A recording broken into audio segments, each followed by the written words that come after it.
Bonjour et bienvenue sur j'aicompris.com. Alors dans cette vidéo, on va expliquer ce que c'est qu'une famille libre et une famille liée.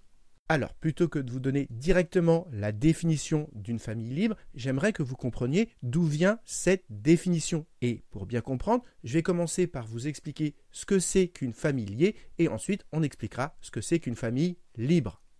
Alors déjà, précisons le contexte. On a E qui est un K espace vectoriel et U1, U2 jusqu'à UN, une famille de vecteurs de E. Donc maintenant, on peut donner la définition d'une famille liée. Une famille est liée lorsqu'il y a au moins un des vecteurs de la famille qui peut s'écrire comme combinaison linéaire des autres. Alors, je rappelle qu'une combinaison linéaire des UI, ça veut dire qu'on fait une somme d'un certain nombre de fois les vecteurs de la famille. Par exemple, si vous avez U2, par exemple 3 U2 plus 4 U5, eh bien là, vous avez une combinaison linéaire de U2 et U5.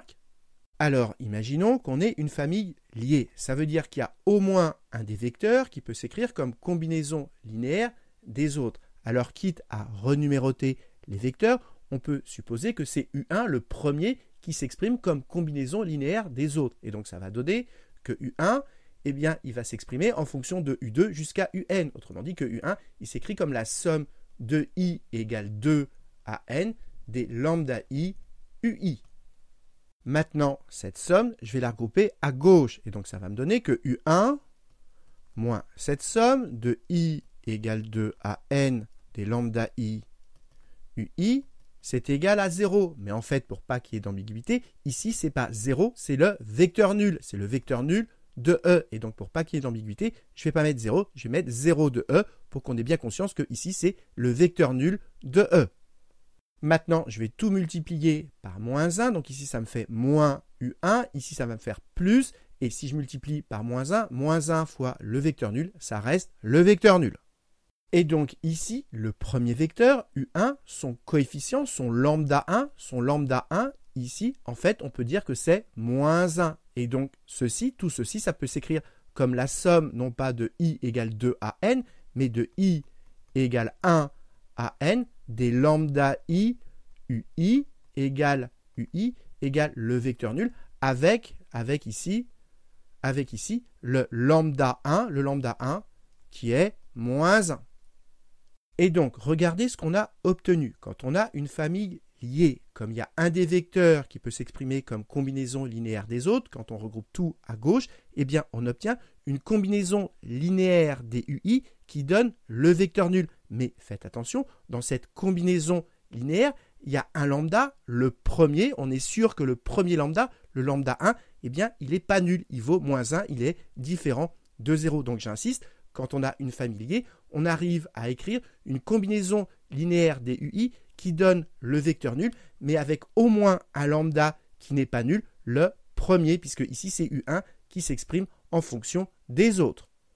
Alors évidemment, si ça avait été U2 qui s'écrit comme combinaison linéaire des autres, eh bien on aurait trouvé que c'est lambda 2 qui est différent de 0. Et donc, quand on a une famille liée, comme il y a au moins un des vecteurs qui s'écrit comme combinaison linéaire des autres, eh bien, on est sûr de réussir à écrire une combinaison, regardez ici, une combinaison linéaire des UI qui donne le vecteur nul avec au moins un des lambda qui est différent de 0. C'est ça qui est très important de comprendre. Donc, il y a deux façons de voir une famille liée. Première façon, dire qu'une famille est liée, ça signifie qu'il y a au moins un des vecteurs de la famille qui peut s'écrire comme combinaison linéaire des autres. Et deuxième façon, dire qu'une famille est liée, ça veut dire qu'il existe une combinaison linéaire qui donne le vecteur nul avec les lambda i non tous nuls, c'est-à-dire au moins un lambda i non nul.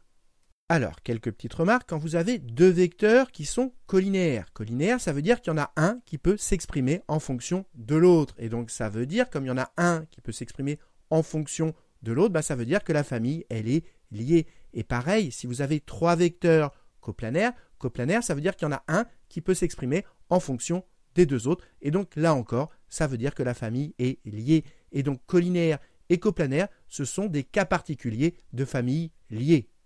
De même, si vous avez une famille avec dedans le vecteur nul, alors cette famille, elle est forcément liée. Pourquoi ? Parce que le vecteur nul, le 0 de E, il peut toujours s'écrire comme combinaison linéaire des autres. En effet, le vecteur nul, on peut toujours écrire que c'est 0 fois U2 plus etc. 0 fois UN. Si vous faites 0 fois U2 plus etc. 0 fois UN, ça vous fait bien le vecteur nul. Donc le vecteur nul, il peut toujours s'écrire comme combinaison linéaire des autres. Et donc si vous avez une famille avec à l'intérieur le vecteur nul, eh bien forcément, cette famille, elle est liée. Donc maintenant qu'on a expliqué ce que c'est qu'une famille liée, on va pouvoir expliquer ce que c'est qu'une famille libre. C'est le contraire d'une famille liée. Alors, c'est là qu'il faut bien se concentrer. Libre, c'est le contraire de lié. Et déjà, il faut comprendre que dans une combinaison linéaire, si tous les lambda i sont nuls, eh bien alors la somme, si tous les lambda i sont nuls, la somme, elle va donner le vecteur nul. Donc il y a toujours une combinaison linéaire qui donne le vecteur nul, celle où tous les lambda i sont nuls. Et donc la question c'est, est-ce qu'il n'existe pas d'autres combinaisons linéaires, c'est-à-dire avec au moins un des lambda i non nuls qui donne le vecteur nul? C'est ce qu'on vient d'écrire ici. S'il existe une combinaison linéaire avec au moins un des lambda i non nuls qui donne le vecteur nul, ça veut dire que la famille est liée. Et sinon, eh ben, ça veut dire que la famille est libre. Et ça veut dire quoi sinon? Ça veut dire que la seule combinaison linéaire qui donne le vecteur nul, c'est celle où tous les lambda i sont nuls. Et comment ça s'écrit que la seule combinaison linéaire qui donne le vecteur nul, c'est celle où tous les lambda i sont nuls? Eh bien, ça veut dire que si on prend n'importe quelle combinaison linéaire, la somme des lambda i ui, qui donne le vecteur nul, eh bien, ça va impliquer que tous les lambda i sont nuls. C'est-à-dire que de lambda 1 à lambda n, eh bien, ils valent tous 0. Et donc ça doit être valable quels que soient les lambda i. Donc on écrit quel que soit lambda 1 jusqu'à lambda n appartenant à Kn.